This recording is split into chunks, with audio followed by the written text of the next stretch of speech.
დღეს ამ ნიმუშებს იმედის დილის სტუდიაში ეთნომუსიკის თეატრი მთიები გააცოცხლებს, სწორედ ამიტომ სწორად ყავს ეთნომუსიკოლოგი გიგი კარაღანიძე, მისი ხელმძღვანელი. დილამშვიდობისა. დილამშვიდობის გიგი. მადლობთ რომ მობრძანდი. მადლობთ. დღეს ვისაუბრობთ აი ამ პლასტზე ჩვენი მუსიკალური ფოლკლორისა. წარმოვადგინოთ ნიმუშები ლაზარე და გონჯაობა. მე ვიცი რომ შენ ძალიან საინტერესო ვარიანტები გაქვს ჩაწერილი და ჯერ პირველ რიგში მინდა გკითხო შენს შთაბეჭდილებებზე, როცა ეს ყველაფერი ყოფაში ნახე და იმ პერიპეტიებზე, რაც ამ ჩაწერას წინ უძღოდა. საინტერესო ამბავი გახლავთ, დღეს უკვე მოგეხსენება ყოფაში ფოლკლორი თითქმის მიმქრალია და სულ ზღაფავს ალაგ-ალაგ ადამიანების მახსოვრობაში თუ ცოცხლობს ეს ნიმუშები. თუმცა აი საინტერესოა ის ფაქტი, რომ ქალებს უფრო მეტი მდგრადობა აღმოაჩნდათ აი ამ ძველი რიტუალების სიცოცხლის შენარჩუნებაში და აი რამდენიმე წლის წინ გავიგეთ, რომ აი თქვათ ახლა დღეს შევასრულებთ ჩვენ ქართლულ ლაზარესა და კახურ გონჯას.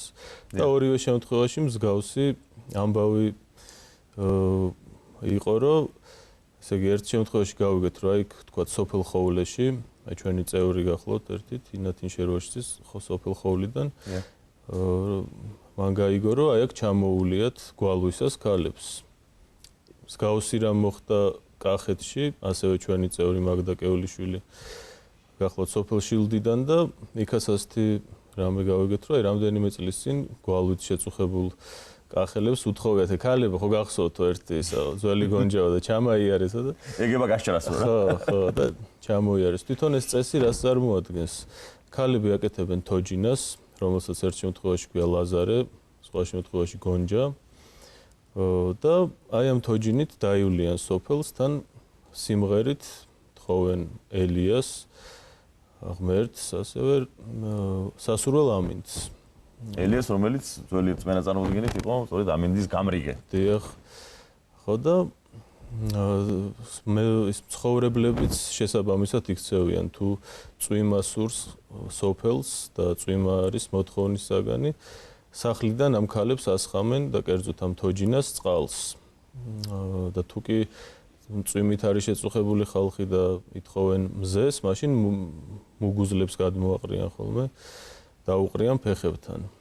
ხო და ნუ ეს წესი ახლა სახეცვლილია, ეგეც საინტერესოა, ახლა ამ ქალებმა რო ჩამოიარეს კახეთში მაგალითად დროის შესაბამისად თქვათ ეს ძველი წესით გაკეთებული თოჯინა არ ქონიათ, ჰქონდათ ქარხნული თოჯინა. ხო.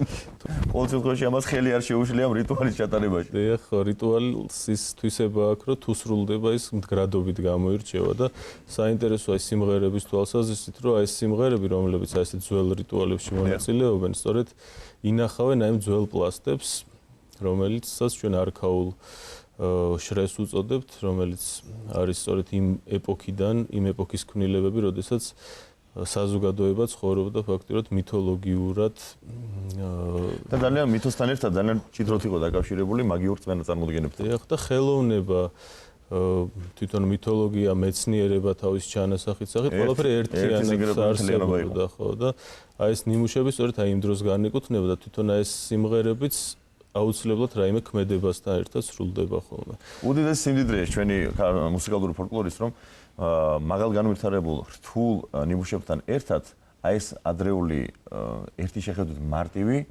მაგრამ უაღრესად ღირებული და უნიკალური მაგალითები გვაქვს შემორჩენილი. მოდი შევთავაზოთ უკვე პირდაპირ იმედის დილის მაყურებელს ქართლური ლაზარე და კახური გონჯაობა. ეთნომუსიკის თეატრ მთიების შესრულებით.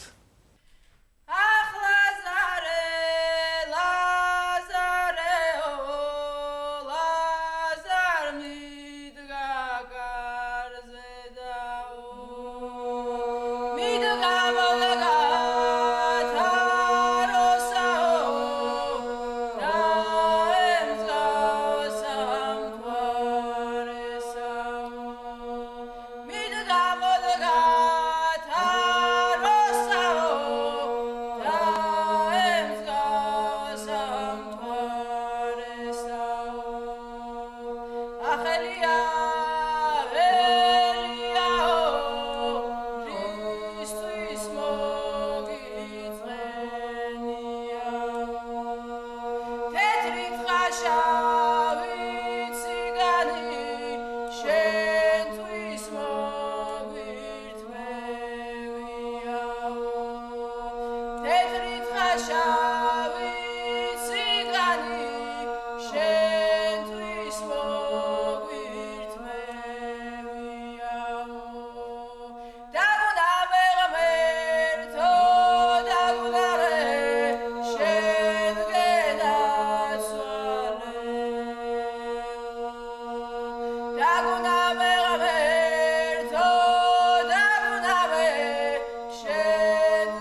დაჩქარებულა ცხავია ცხავებულა და დარიც დაჩქარებულა აღარ გვინდა ცისნამი ღმერთო მოგვეცის თვალი აღარ გვინდა ცისნამი ღმერთო მოგვეცის თვალი აბარბარე ბარბარე საზღრუბელი აიყარე აბარბარე ბარბარე საზღრუბელი აიყარე ახელია ელია რაზედ მოგიწყენია თეთრი ფური ფურბეწვი შენთვის მომირთმევია თეთრი ფური ფურბეწვი და შენთვის მომირთმევია